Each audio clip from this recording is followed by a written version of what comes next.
Hello and welcome to this week's Better Offline Monologue. I am, of course, Ed Zitron. Better Offline. Last week, OpenAI abruptly pulled the promotional materials around, along with any mention of, its $6.4 billion all-stock acquisition of Jony Ive's I.O. products, an AI startup that is allegedly making some sort of screenless AI device with OpenAI that will allegedly launch next year. Said device will not be, according to the Wall Street Journal, it won't be a phone, and Ivan Altman's intent is to help wean users from screens. I love my screen. I don't know why people keep thinking that's a bad thing. But anyway, it turns out the reason that they did this is that a company called I.O. sued I.O. Products, OpenAI, Sam Altman, and, I quote, Sir Jonathan Paul Ive. Jony Ive. I just, what a name. On June 9th, 2025, for trademark infringement, unfair competition, and unfair business practices. I.O. also makes the case that these violations weren't a simply unhappy coincidence, but rather a deliberate action.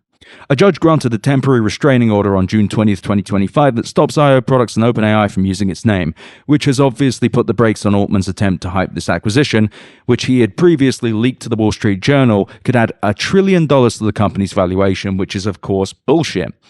At this point, I'm going to start calling I.O. Products, by which I mean OpenAI's soon-to-be maybe acquired hardware wing, the defendants, because I.O., by which I mean the startup in question, sounds literally the same. I.O. has been referring to a device that they're making as a computer without a screen since, according to an archived version of their website I found, at least April 2nd, 2025. The defendants argued in their response to I.O.'s complaint that they made changes only after seeing I.O. Products, so Jony Ive's thing, or Jony Ive fucking don't care, and their thing when they launched, and this was right before they filed the complaint, which is actually true. Anyway, who are these people? So I.O. was founded in March 2018 as part of GoogleX, which is effectively Google's internal skunkworks R&D division, and was spun out as an independent company in August 2021, raising a further $37.2 million on top of the $25 million Google had already provided. I.O. has been preparing for launch ever since. They've had an audiologist-approved thing, I think, that's come out since, but the I.O. 1 device, the thing that's really the thing that we're talking about here, which is an ear-worn screenless computer, that's meant to have launched already. TechCrunch said it would launch in winter 2024 and of course it hasn't. And the current store page says it will launch in August 2025, but bugger me, I don't know how they would possibly raise money now. There is a company possibly owned by OpenAI that has the same name that might do the same thing. It's not great. And it doesn't get better for the defendants, because I.O. also owns a trademark, one that covers everything from audio headphones, microcomputers, downloadable mobile operating system software, and a bunch of other things that would make it very easy to mistake the defendants' announcement, well, for I.O. and the I.O. 1. I mean, they have the same fucking name. They have the same name. Now, one might think this is all a weird coincidence, except it very well might not be. According to I.O.'s complaint, representatives from Sam Altman's Apollo Projects, one of his many venture capital firms, met with the company multiple times, receiving technical information and the vision for the product, along with demonstrations of whatever they had at the time. Weirdly enough, in April 2022, I.O. was also introduced to Jony Ive's design firm Love From to talk about a potential partnership, one that Love From eventually declined. Important detail, Love From also works with OpenAI. I don't know if they'd started at that point. In 2022, I.O. also attempted to hire Evans Hankey as their head of design. Great name there. And basically the heir apparent to Jony Ive at Apple when Ive left, except Hankey left to join Ive on a product that sounds the same. I just fucking hate these people. Hankey declined, and in their defendant's reply, framed the conversation as Hankey taking a favor for a friend, just talking to someone. Nevertheless, Hankey went on to co-found the defendant's version of I.O. Products in 2023. Also, a lot of the defendant's arguments are, I was just being nice. I was just meeting with them because they were nice. Because Altman himself said on Twitter, I meet with founders all the time. Do you? Do they have the same fucking name as the companies you're buying? Jesus Christ. In 2025, I.O. chose to reach out to Sam Altman to invest and got the response that Altman was, and I quote, working on something competitive, and that he would, and I quote again, respectfully pass, before adding that the company was called I.O. Products and that Jony Ive was driving this, which is also a quote. Otherwise, multiple people that work for the defendant's identically named company went on to try IO's current product, as well as receive demonstrations of the upcoming IO 1 device, a screenless computer that you control with your voice. IO also claims that there were multiple meetings with OpenAI representatives and Altman himself about an acquisition, though emails that Altman has publicly shared make it seem more like a friendly gesture this time, and I would buy that to an extent. On the announcement of the deal to acquire Ive's company in May, IO CEO Jason Rugolo reached out to Altman again to see about partnering, or maybe an acquisition, eventually bringing up that there was an obvious similarity between the names. He used the words rut-row, which, if I was in a high-stakes corporate negotiation, I would not speak like Scooby-Doo. Now, the defendants frame Rugolo and IO's meetings as a generosity on their part, and their generosity was so profound that they chose to meet with IO at least 5 times over the course of 3 years. For whatever reason, both Altman and Rugolo are choosing to post about this publicly, and both of them seem like huge assholes. Rugolo also posted, I have not, nor have I ever been suicidal on Twitter, and I must add, I'm not a lawyer, but some legal advice. Don't post that or anything.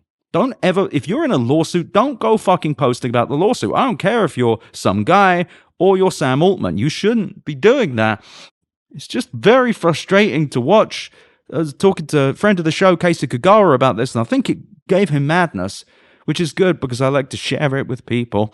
Nevertheless, the judge ordered that the defendants cease using the name IO Products until a hearing is held in October, and in general, judges are hesitant to make this kind of ruling without a sincere belief that the case has merit.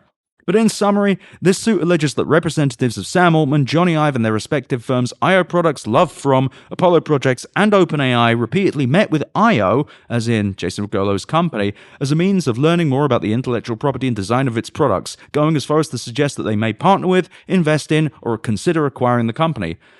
Keep thinking of like a Jason Derulo bit with Regulo, but I don't know how to say his name proper. At this point, I'm several minutes into recording the monologue. Someone else do the funny. But to me, something about this whole thing feels fishy, on both counts. The defendant's argument is that these meetings were harmless, framing Regulo and IO as desperate counterparties with a device stuck in development hell, begging OpenAI and Sam Altman to invest in or acquire them. Which is compelling-ish. The emails that Sam Altman shared publicly, and I'll have these in the notes, they don't make Mr. Jason look particularly good. They make him look a little desperate. But at the same time, and I know this from talking to various founders about, like, money, is you generally don't go in hard, and the bigger they are, they get kind of glad handle them a little bit because you don't want to piss them off. It's basic business. So he could have just been being nice. I would actually buy this. I would also buy the defendant's argument and think it would have a lot more weight if it wasn't for the fact that they'd met with IO so many fucking times and their goddamn name is identical. In fact, what makes this entire thing so ridiculous is that Altman and Ive could have named their startup literally anything else and none of this would have happened. They could have named it Butt Burger Inc. and it would have been fine. IO would never have sued them if they were called Butt Burger Inc. I don't know what they're doing, but I guess the creator of the world's biggest plagiarism machine couldn't fucking help himself. While the emails that Altman has shared publicly do make Regulo sound a bit cloying and don't feel like things you'd send somebody you have a deep relationship with, like they feel like new conversations and very generic, IO claims that there have been multiple other calls and emails, and I imagine those will come out in discovery, which is the part of the lawsuit where everybody has to share emails and communications. Yet for me, the most damning part is the involvement of Johnny Ive's Love From in 2022. Altman's absolutely a gadfly, and I would buy the idea that he'd meet with random people doing an AI startup. There is a history there of him randomly responding to people and meeting up with them. Sure, whatever. But why was Johnny Ive's design firm meeting with IO in 2022, a year before he'd found a company with the same name that does something really similar sounding in roughly the same time frame that Sam Altman was meeting with them? I mean, Sam Altman's representatives. Isn't that kind of weird? I mean, it is. It's extremely weird. Why you're just this friendly? You just love hanging out? This Jason guy doesn't seem like he's doing well. Is he really charming? Is he fun to hang out with? Jason, hit me up, baby. Let's hang out. Actually, don't do that. You're in a really big lawsuit. I don't want to fucking talk to you. Stop posting. In any case, this farcical situation will ground OpenAI's hardware efforts to a halt for a little bit. At least for a month. But they could just rebrand it to, like, I don't know, Butt Burger Inc., maybe, but just throwing that out there. Call me Sam, and if you use that name, I'm suing you too.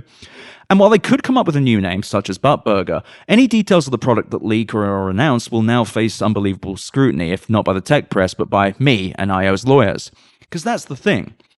They chose this name, and changing the name will not hide the fact that they knew some stuff about IO's products. And I mean, the plaintiff in this lawsuit, that's the other thing. The name is so similar, man. You couldn't have come up with anything. And they're claiming, by the way, oh, IO refers to input-output, which is true, but fuck, mate, could you not have come up with anything else? Any other name? Butt burger? I don't know. I'm going to say that at least one more time before the end of the episode. And butt burger, there you go.